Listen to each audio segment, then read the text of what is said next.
بسم اللہ الرحمن الرحیم۔ ڈیئر اسٹوڈینٹس، السلام علیکم۔ امید کرتا ہوں آپ سب خیریت سے ہوں گے اور آپ اپنا اور اپنی فیملیز کا بھی خیال رکھ رہے ہوں گے۔ آج جو نیا ٹاپک لے کر آپ کے سامنے پیش ہوا ہوں، اس ٹاپک کا نام ہے آربیٹریشن۔ لینڈ ریونیو ایکٹ 1967 میں آربیٹریشن کیا اہمیت رکھتا ہے، آربیٹریشن بنانے کا مقصد کیا تھا، اس سے فریقین کو کیا نتائج ملتے ہیں یا کس طرح ان کے فیصلے کے اوپر یہ اثر انداز ہوتا ہے، آج ان تمام پہلوؤں کو ہم ڈسکس کرنے والے ہیں۔ تو سب سے پہلے میں بتاؤں گا کہ آربیٹریشن آخر ہوتا کیا ہے۔ آربیٹریشن کے بارے میں جب جان لیں گے تب آپ ایزیلی سمجھ پائیں گے کہ آخر آربیٹریشن بنانے کا مقصد کیا تھا۔ آربیٹریشن بتانے سے پہلے میں آپ کو ایک بات ریمائنڈ کرواؤں گا کہ آپ نے پہل دیکھا ہوگا کہ پہلے جو چھوٹے چھوٹے ڈسپیوٹ ہوا کرتے تھے وہ لوگ آپس میں مل بیٹھ کے حل کر لیا کرتے تھے۔ پنچایت کی صورت میں لگا لیں،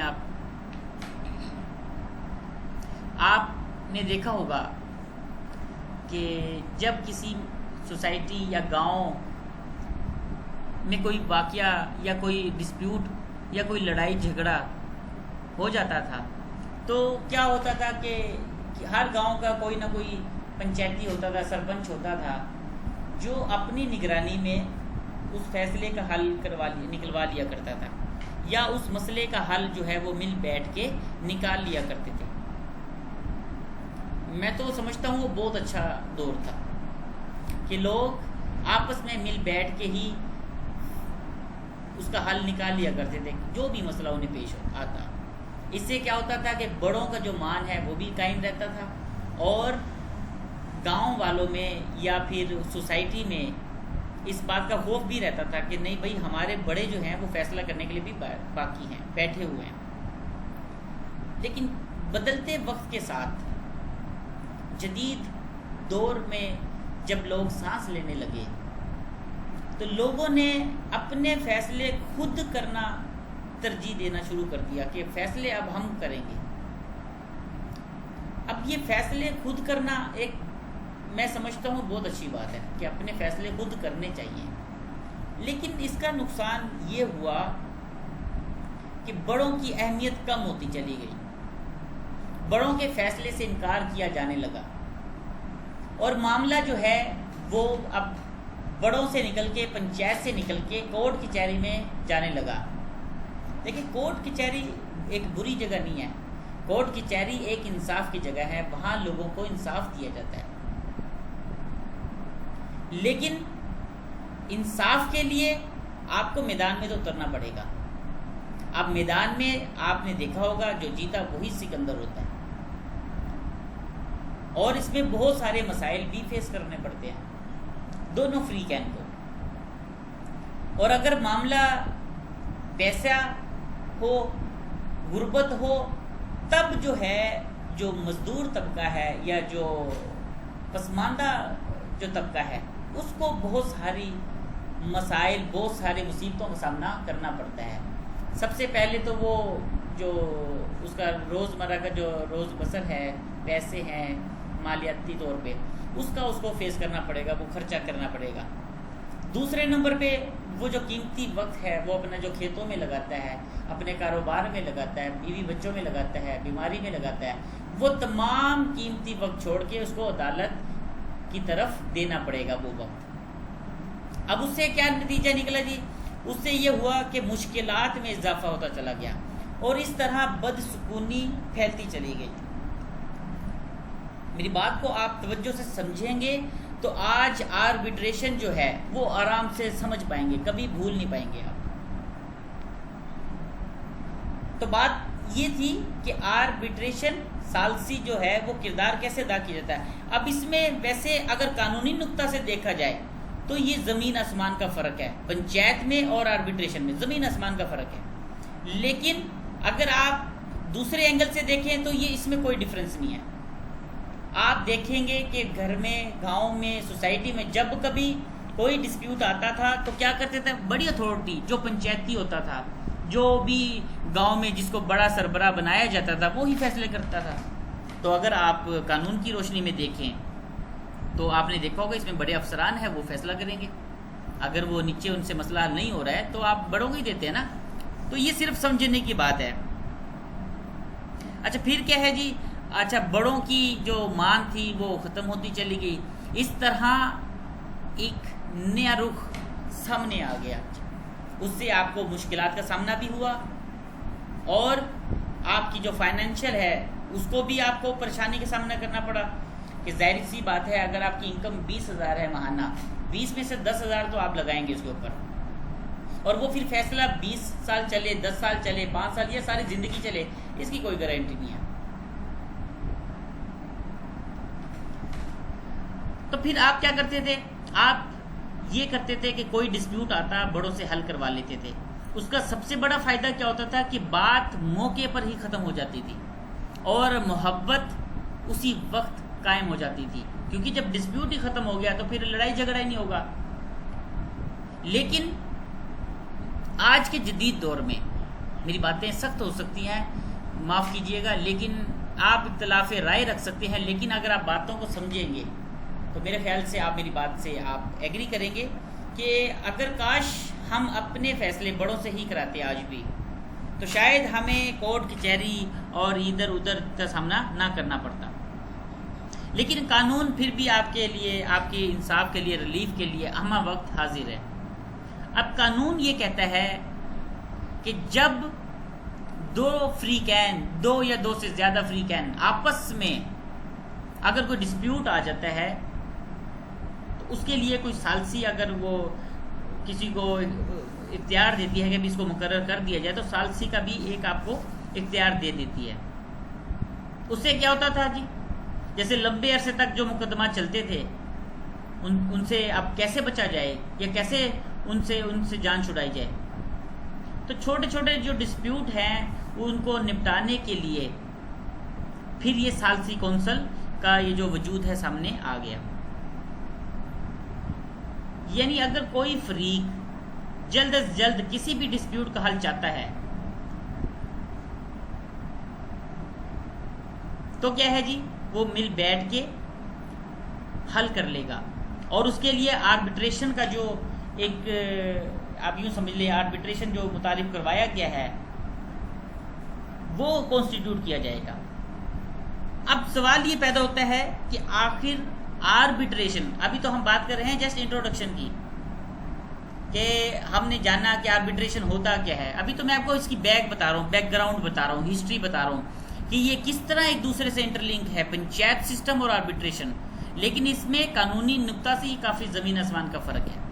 تو یہ سیکشن ڈیل کرے گا 151 سے لے کے 160 تک. تو سب سے پہلے ہم جو ڈسکس کرنے والے ہیں وہ ہے section 151, power to refer to arbitration. یعنی ثالثی کو سپرد کرنے کا جو اختیار ہے وہ کس کا ہوگا, کون اختیارات دے سکتا ہے آربیٹریشن کے لیے, کون اختیارات لے سکتا ہے, اور کن کن معاملات میں یہ رہنمائی لی جا سکتی ہے. یہ تمام باتیں آج ہم ڈسکس کرنے والے ہیں. تو چلیے ہم اس سیکشن کو ریڈ کرتے ہیں تاکہ جس کے پاس کوئی کتاب وغیرہ نہیں ہے تو وہ یہاں سے دیکھ سکتا ہے. اینی ریونیو آفیسر میں, اب وہ کہتے ہیں جی کوئی بھی ریونیو آفیسر جو ہے with the consent of the parties, party کی رضامندی کے ساتھ, refer to arbitration any dispute arising before him in any matter under this act.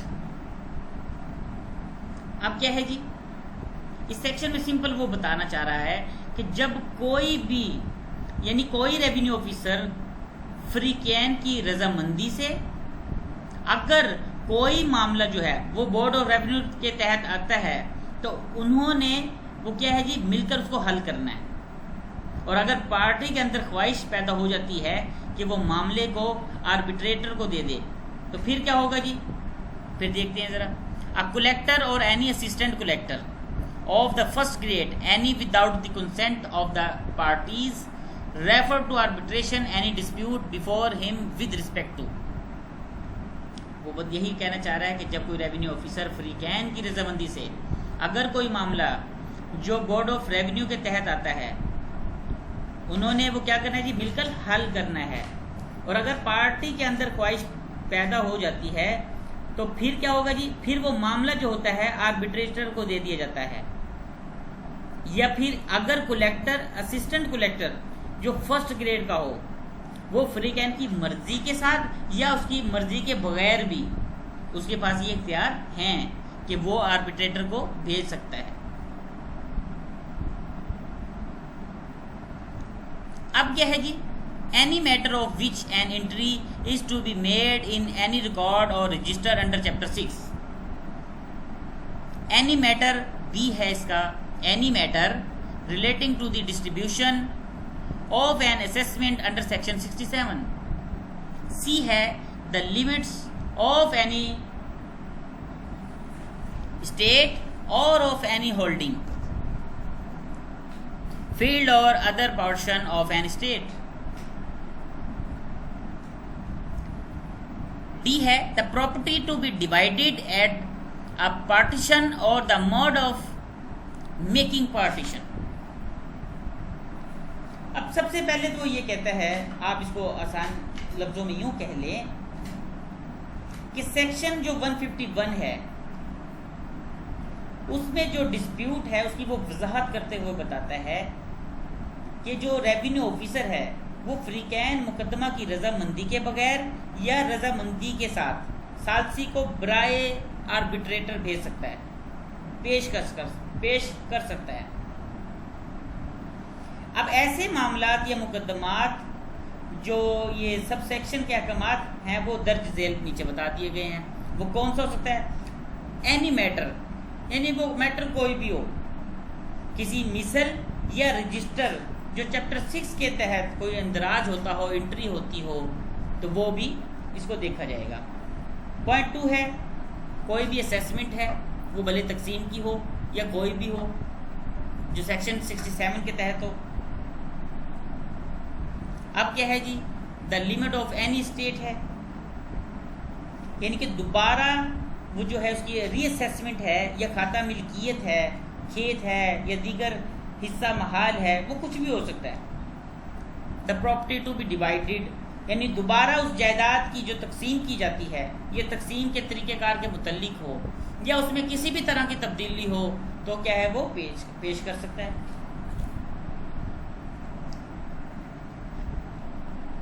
اب کیا ہے جی، اب ہم اس کو مزید پڑھتے ہیں آگے. اب میں ایک سادہ سی الفاظ میں اس کو بیان کرتا ہوں کہ ہم اس سیکشن سے کیا سمجھ پائیں. سمپل لفظوں میں یہ بتاتا ہے کہ اگر کوئی ریونیو آفیسر جو ہے وہ فریقین کی رضامندی سے یا رضامندی کے بغیر کوئی بھی ڈسپیوٹ ہو اگر پیدا ہو جائے تو پھر وہ کیا ہے جی، آربیٹریٹر کو پیش کر سکتا ہے. دوسری بات ہم نے بات کی کہ اگر کلیکٹر، اسسٹنٹ کلیکٹر جو ہے فرسٹ گریڈ، وہ فریقین کی مرضی کے بغیر بھی کوئی مسئلہ اگر آ جائے تو ان کے پاس اختیار ہے کہ وہ without consent of the parties arbitration کے پاس بھیج سکتی ہے. ضروری نہیں ہے کہ وہ ان کی رضامندی کو لے گا. اب اس کے پاس یہ ڈسکریشن پاور ہے، اس کے پاس یہ اختیار ہے کہ وہ اپنے اختیار کو استعمال کرتے ہوئے فریقین پارٹی کی مرضی کے بغیر بھی آربیٹریٹر کو بھیج سکتی ہے. یہ 2 باتیں سمجھ لی. تیسری بات وہ 4 باتیں بتاتا ہے کہ کن کن حالات میں پیش کر سکتا ہے. وہ میں نے آپ کو بتا دیا ہے کہ کوئی بھی میٹر ہو، خواہ وہ رجسٹر میں اس کا اندراج ہو، کس کے تحت؟ چیپٹر 6 کے تحت. اس کے بعد سیکشن 67 میں اگر کوئی اسیسمنٹ ہے، مثال کے طور پہ آپ نے کوئی 20 یا 40 ایکڑ کی زمین تھی، آپ نے 30 ایکڑ کی تو اسیسمنٹ کر لی ہے، باقی 10 مرلے کی رہ جاتی ہے، پھر کیا کریں گے آپ؟ تو یہ اختیار ہے نا آپ کے پاس، تو آپ اس کی اسیسمنٹ کے لیے دوبارہ تو پھر جو ہے آپ وہ پیشکش کر سکتے ہیں. یعنی کہ آپ دوسرے لفظوں میں یہ کہہ لیں کہ جب تمام اسیسمنٹ ہو جائے تو زمین کا کوئی حصہ بھی رہ جاتا ہے، اکثر ہو جاتا ہے ایسا، تو اس کی اسیسمنٹ کرنا بھی ضروری ہوتی ہے، تبھی تو پتہ چلے گا اس کی کلاسیفیکیشن کیا ہے، یعنی کہ کون سا حصہ کس کیٹیگری میں آتا ہے، پھر ہی مسئلے کو حل کیا جائے گا. تو اس مسئلے کو حل کرنے کے لیے جو ریونیو آفیسر ہے وہ متعلقہ آربیٹریٹر کو بھیج دیتا ہے. یہ ہے سیکشن 151. امید کرتا ہوں آپ اس کو اب سمجھ چکے ہوں گے. پھر سے سنیے، سیکشن 151 میں صرف 3 باتیں بتائی گئی ہیں. Number 1 revenue officer free can کی مرضی کے ساتھ یا اس کی مرضی کے بغیر، ٹھیک ہے، اور دوسرا کلیکٹر بھی بتا رہا ہے کہ اس کے پاس یہ اختیار حاصل ہے کہ وہ اس کی مرضی کے بغیر بھی آربیٹریٹر کو بھیج سکتا ہے ڈسپیوٹ۔ تیسری بات، وہ کوئی بھی میٹر ہو، خواہ وہ رجسٹر میں اندراج ہو، اسیسمنٹ ہو یا پراپرٹی کی تقسیم ہو، خواہ وہ کچھ بھی ہو۔ تو میرے خیال سے آپ سیکشن 151 کو آسانی سے سمجھ پائے ہوں گے۔ اب ہم بات کریں گے سیکشن 152۔ 152 کیا ہے؟ آئیے ملاحظہ فرمائیے۔ سیکشن 152 بتاتا ہے order of reference and consents thereof. اب یہ کیا بتاتا ہے، ہم اس کے اوپر بات کرتے ہیں کہ حکم نامہ جو ہے سپردگی ہے، اس کے ریفرنسز کیا ہوں گے، ریفرنس کیسے دیے جائیں گے، کیسے تیار کیے جائیں گے، کیسے بنائے جائیں گے، ٹھیک ہے، یہ تمام تر باتیں ہم اس میں ڈسکس کرنے والے ہیں۔ تو چلیے پڑھتے ہیں۔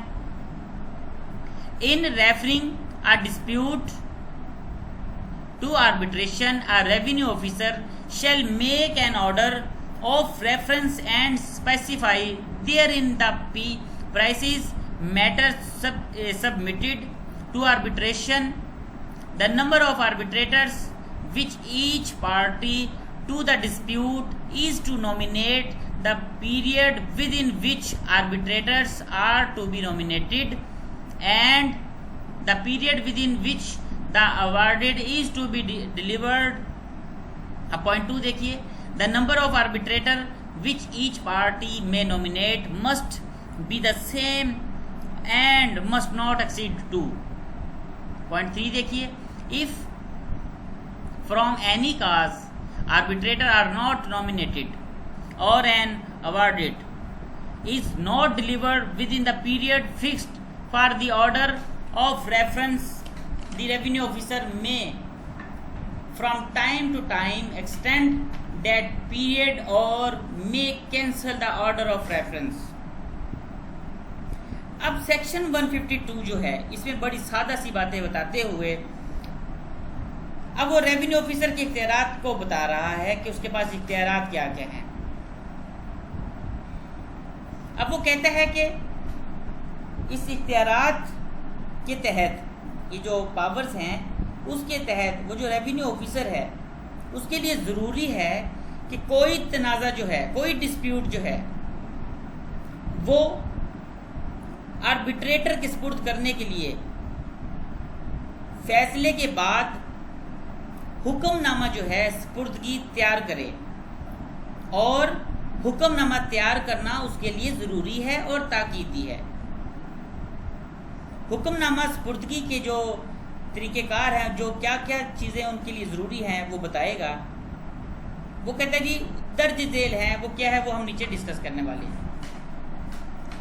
پھر سے سنیے، سادہ سی بات میں وہ یہ کہتا ہے کہ اگر ریونیو آفیسر کو فری کین اپنی خواہشات کا اظہار کر دیتی ہے، یعنی جو معاملہ آربیٹریٹر کے تحت حل ہوتا ہے وہ اس پر رضامندی کا اظہار بھی کر دیتے ہیں کہ جی ہمیں کوئی اعتراض نہیں ہے۔ اگر جو ریونیو آفیسر یعنی کہ فیصلہ کر دے کہ ہمیں منظور ہوگا، تو ریونیو آفیسر مسئلے کو دیکھتے ہوئے ایک ریفرنس بناتا ہے۔ اچھا جی، ریفرنس بنا لیا، اس کے بعد کیا ہوگا جی؟ اس کے بعد یہ دیکھے گا کہ ایک آرڈر بنائے گا، آپ جسے آرڈر کہہ لیں، فیصلہ کہہ لیں۔ اچھا، آرڈر اگر بنا لے گا اس کے بعد کیا ہوگا؟ اس آرڈر میں وہ کیا کرتا ہے، سب سے پہلے ریفرنس بنائے گا، یعنی ایک آرڈر بنائے گا، اس کے بعد وہ اس کے اندر ٹائم فریم سیٹ کرے گا۔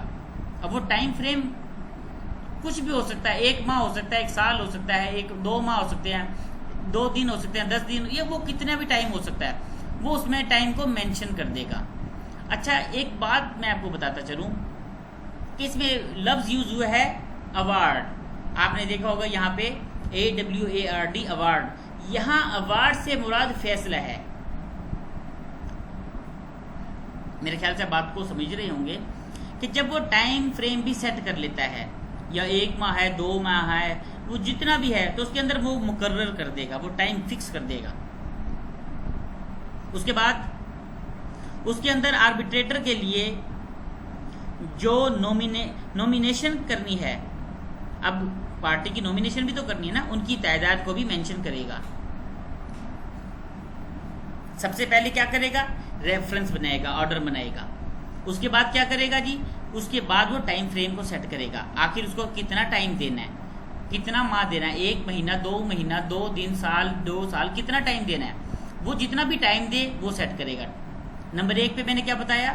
دیکھیے یہ سیکشن 152 ہے، نہایت ایزی ہے. اور میرے خیال سے یہ جو ثالثی آربیٹریٹر ہے، جو یہ چیپٹر، یہ روز مرہ میں استعمال ہونے والا چیپٹر ہے. تو میرے بچوں آپ نے توجہ کے ساتھ سمجھنا ہے اور سننا ہے. اور اس کے ساتھ اگر کوئی کویسچن ہو آپ مجھے کمنٹس کر کے پوچھ سکتے ہیں. دیکھیے سب سے پہلے ہم نے بات کی کہ وہ ڈیفینیٹلی فری کین اپنی خواہشات کے اظہار بھی تو کریں گے نا جناب، ہمیں کوئی اعتراض نہیں ہے.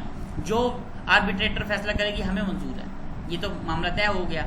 اس کے بعد وہ کیا کرے گی؟ سب سے پہلے ریفرنس بنائے گی. ریفرنس بنا لیا گیا. ریفرنس کے فوراً بعد یعنی آرڈر اس کے فوراً بعد وہ ٹائم فریم کو سیٹ کرے گی. آخر فری کین کو کتنا ٹائم دیا جائے گا، کتنا ٹائم لگے گا، 1 مہینہ، 2 مہینہ، کتنا ٹائم، وہ ٹائم سیٹ کر لیا جائے گا. اس کے بعد آربیٹریٹر کے لیے نومینیشن کرنی پڑتی ہے. اب وہ نومینیشن کرے گا، کتنی ہونی چاہیے اسٹرینتھ، تعداد کتنی ہوگی، ان کی تعداد کو مینشن کرے گا. اور جو ڈسپیوٹ پارٹیز کے درمیان ہے اس ڈسپیوٹ کی وہ کنسائز کر کے، یعنی کہ اس کا آپ یوں سمجھ لیں خلاصہ بنا دے گا، کنسائز کر کے وہ ایک خلاصہ سا لکھ دے گا. اور پھر کیا کرے گا؟ پھر وہ آرڈر کر دے گا. جب آربیٹریٹر کا حکم ہو جائے گا تو جتنے بھی اس کے اندر فری کین ہوں گے، اور وہ کم از کم کتنے ہونے چاہیے، وہ کہہ رہے جی 2 سے زیادہ سیٹ نہیں ہونے چاہیے. اچھا جب یہ نومینیشن بھی ہو جائے گی، بھی بندے کتنے ہونے چاہیے اور سیٹ ہونے نہیں چاہیے، کم از کم 1 بندہ تو ہونا چاہیے اس میں نومینیٹ، اور 2 سے وہ سیٹ نہیں کر سکتا، تاکہ وہ آربیٹریٹر کونسل کے اندر بیٹھ کر مقدمات کو دیکھے. اور 2 سے زائد فری کے بندے اس آربیٹریٹر کونسل میں پیش نہیں ہو سکتے، بیٹھ نہیں سکتے. اچھا جی، اس کے بعد وہ دوسری بات کرتا ہے کہ اگر کسی ڈسپیوٹ میں کوئی ثالث نامزد کیا گیا ہے، مقرر کر دیا جاتا ہے. مثال کے طور پہ اے پارٹی ہے، اس کو میں کہتا ہوں جی اے آپ کو فلاں فلاں کے لیے آپ کو نامزد کر دیا گیا، مقرر کر دیا گیا. اور کوئی اور اگر مثال کے طور پہ اگر کسی ڈسپیوٹ میں کوئی ثالث نامزد نہ کیا گیا ہو اور نہ ہی کوئی ایوارڈ بنایا گیا ہو اور ٹائم بھی گزر چکا ہو، پھر کیا ہوگا؟ پھر ریونیو آفیسر کے پاس 2 اختیارات ہیں. دیکھیں نا، 1 منٹ کے لیے مان لیں آپ کہ نہ تو آرڈر بنایا گیا ہے اور نہ ہی کوئی بندہ نامزد کیا گیا ہے اور ٹائم بھی گزر چکا ہے. پھر آپ کیا کریں گے؟ تو پھر یہ اختیارات ہیں ریونیو آفیسر کے پاس. ریونیو آفیسر کے پاس 2 اختیار ہیں، وہ ان 2 اختیار کو استعمال کرے گا. یا تو ٹائم کو مزید بڑھا دے گا یا اس کو منسوخ کر سکتا ہے. اب ٹائم کیسے بڑھائے گا؟ یہ مدت جو ہے جی، تو میں آپ کو بتا رہا تھا کہ اس کے پاس 2 اختیارات ہوں گے، یا وہ ٹائم کو مزید بڑھا دے گا. اچھا وہ میعاد کو بڑھانے کا اختیار جو ہے وہ کیسے استعمال کرے گا؟ پاور ٹو ایکسٹینڈ ڈیوریشن ہے، وہ کیسے یوز کرے گا؟ اب یہ بتائے گا سیکشن 152 کا سب سیکشن 3، جس میں وہ یہ اس کو اختیار حاصل ہے کہ سیکشن جو 152 کا سب سیکشن 3 کے مطابق اگر کوئی حکم ثالثی میں بیان کردہ مدت یا میعاد کے اندر کسی وجہ سے ثالثان مقرر یا نامزد نہ کیے جا سکیں.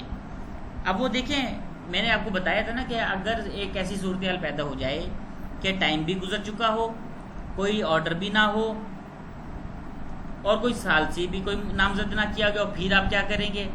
تو پھر یہ ریونیو آفیسر کے پاس 2 اختیار ہیں. پہلے اختیار میں پڑھ رہا ہوں 152 کا سب سیکشن 3، اس کے پاس یہ کلوز 3 بتاتی ہے کہ اگر نامزد نہ کیا جائے تو پھر کیا ہوگا جی؟ یا مقررہ مدت کے اندر فیصلہ ثالثی داخل نہ کیا جا سکے تو ریونیو آفیسر اس بات کا وہ اس کے پاس یہ اختیار ہے کہ وہ میعاد کو مزید بڑھا دے گا یا اگر چاہے تو سپردگی کے حکم کو منسوخ کر دے گا. مگر یہ اختیار ریونیو آفیسر کے لیے تاکیدی نوعیت کا نہیں ہے، بلکہ یہ ریونیو آفیسر کا ثواب دیدی اختیار ہے، یعنی یہ ڈسکریشن پاورز ہے. اس کے پاس اختیار ہے، اب یہ قانون اس کی اجازت نہیں دیتا لیکن اس کے پاس یہ ڈسکریشن پاور ہے کہ اگر وہ اپنی پاورز کو اختیار کرتے ہوئے اگر وہ چاہے تو وہ ٹائم کو بڑھا سکتا ہے. اچھا جی، پھر کیا ہے جی، یہ بھی ہم نے بات کو سمجھ لیا. اب میرے خیال سے یہ جو سیکشن 52 ہے یہ آپ کو بہت آسانی کے ساتھ سمجھ میں آ چکا ہوگا. اب اگر میری بات کو آپ دوبارہ سے انٹرلنک کریں، دوبارہ سے پیچھے چلے جائیں کہ پہلے پنچایت میں کیا ہوتا تھا اور اب ادھر کیا ہو رہا ہے. ادھر بھی تو دیکھو نا، ریونیو آفیسر کے پاس اختیارات ہیں، اور اگر آپ اپنی پنچایت کو دیکھیں تو وہ آپ کے سرپنچ کو اختیار حاصل ہوتا تھا، تو وہ معاملے کو رفع دفع کرا دیتے تھے. لیکن اس میں پنچایت میں اور یہ آربیٹریشن میں مین فرق یہ ہے کہ پنچایت کے پاس یہ اختیارات نہیں ہوتے کہ وہ رجسٹر میں اس کا اندراج اپنی مرضی کے مطابق کرا سکے. اب فیصلہ تو آپ اپنی مرضی کے مطابق کروا سکتے ہیں، لیکن قانون کو آپ اپنی مرضی سے چینج نہیں کر سکتے، نہ ہی آپ اپنی مرضی سے اس کو موڑ سکتے ہیں. وہ قانونی نقطہ نظر کے مطابق فیصلہ کرنے کے لیے ضروری ہے کہ آپ کو آربیٹریٹر کا سہارا لینا پڑے گا. یہ کیا کرتا ہے؟ ان دی لائٹ آف لا، تمام اصولوں ضوابط کو مد نظر رکھتے ہوئے آپ کو اگر ریلیف دینا مقصود ہے تو وہ آپ کو ریلیف دے دیتی ہے. یہ ہے مین ڈیفرنس پنچایت میں اور آربیٹریشن میں. پنچایت میں فیصلے تو آرام سے کیے جا سکتے ہیں، اس کو عمل درآمد بھی آرام سے کیے جا سکتے ہیں، لیکن آربیٹریٹر میں وہ قانون کو سامنے رکھتے ہیں، کیونکہ قانون کی بالادستی ہی قانون کا حسن ہے. اب قانون جو ہے وہ اپنے مطابق فیصلہ کروا لیتا ہے. تو میرے خیال سے آج کا ٹاپک ہم یہیں پہ کلوز کرتے ہیں، اور امید کروں گا کہ آپ اس سیکشن کو اچھے سے پڑھیں گے، سمجھیں گے. دیکھو بچوں، ایک بات ہمیشہ میں آپ لوگوں کو 2 یا 3 منٹ ضرور لیکچر کے بعد میں ایک ایڈوائس دیتا ہوں اپنے اسٹوڈنٹس کو کہ بچوں، جب تک آپ اپنے اندر کوئی حب یا طلب نہیں پیدا کریں گے، کوئی ایم پیدا نہیں کریں گے، تب تک آپ کسی گول تک نہیں پہنچ سکیں گے. تو اپنے گول تک پہنچنے کے لیے آپ اپنے ارادہ کو پختہ کیجیے، پھر جا کے آپ اپنی منزل کو آسانی سے پا سکیں گے.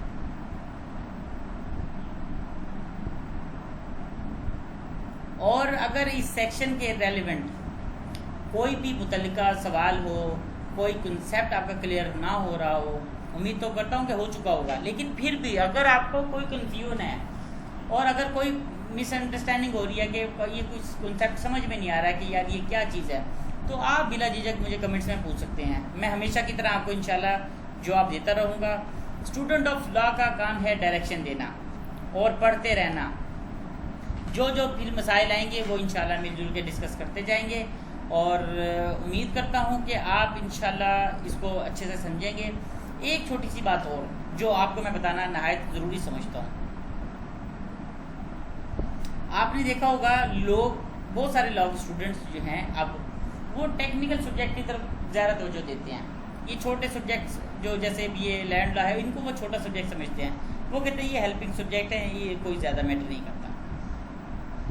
لیکن بچوں، آپ نے دیکھا ہوگا یہ چھوٹا سبجیکٹ نہیں ہے، نام چھوٹا ہو سکتا ہے لینڈ لا، لیکن زمین ہی کا تو مسئلہ ہے سارا. آپ نے دیکھا ہوگا کہ سارے مسئلے مسائل جو ہیں وہ زمین پر ہی تو ہوتے ہیں. اگر آپ اس کو چھوٹا سمجھ لیں گے تو یہ آپ اپنی پریکٹس کو امپروو نہیں کر پائیں گے. تو پریکٹس کو امپروو کرنے کے لیے تمام سبجیکٹ پر آپ مکمل طور پر گرفت حاصل کریں. ہاں، جس فیلڈ میں آپ زیادہ اچھے سے آپ جس میں مہارت رکھتے ہیں آپ اس کو اچھے طریقے سے کیجیے، لیکن آپ کو نو ہاؤ سب کا پتہ ہونا چاہیے. زمین کے معاملات ایسے معاملات ہیں جن کو صرف ٹیکنیکل طریقے سے ہی سولو کیا جا سکتا ہے. اس کو آپ بغیر پڑھے یا بغیر اس کے پریکٹس کے اس کو سولو نہیں کر سکتے. تو آپ رہنمائی لینے کے لیے ضروری ہے کہ آپ لینڈ لاز کو اچھے سے پڑھیں.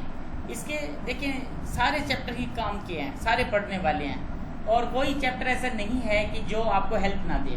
اب پارٹیشن ہے، اگر وہ نہیں آتی تو آپ یہ آربیٹریشن کیسے سمجھیں گے؟ آربیٹریشن اگر آپ سمجھ لیں گے تو پھر آپ اسیسمنٹ میں چلے جائیں. اسیسمنٹ بھی نہایت امپورٹنٹ یہ ٹاپک ہے. تو اسی طرح بہت سارے یہ ٹاپک ہیں جن کو ہم انشاءاللہ ڈسکس کرتے جائیں گے. تو نیکسٹ ویڈیو میں انشاءاللہ ہم اس کے باقی سیکشن کو ڈسکس کریں گے. آج ہم سیکشن جو ہم ڈسکس کر چکے ہیں وہ سیکشن 151 اور 152 ہے. اس سیکشن سے ریلیونٹ جو کویشچن ہو آپ اسے پوچھ سکتے ہیں. شکریہ.